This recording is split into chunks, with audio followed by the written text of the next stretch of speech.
দেখেন ভাই কি বৃষ্টি হইতেছে, রাত্র বাজে 10টা, তাও সব মাল রয়েছে, দেখেন না বলতে কিচ্ছু নেই।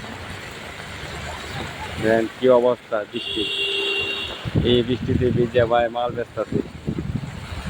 দেখেন তারপরে কাস্টমার নাই, মাল রয়ে গেছে, দেখেন না খুব খারাপ অবস্থা। দেখেন দেখেন মালও রয়ে গেছে ভাই, কেমনে চলুম কেমনে কামু ভাই। দেখেন এরকম বৃষ্টি হইলে আর এরকম হইলে অবস্থা কীভাবে চলুম, চলাফেরা কেমনে করুন ফোন।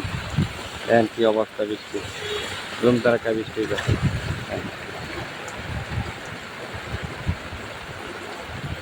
দেখেন কি পরিমাণে বৃষ্টি লাগছে, এই ভগবান কিভাবে চলুম। গেলে রাত্র বাজে 10টা, তারপরে মাল রয়ে গেছে, দেখে কিনা নাই।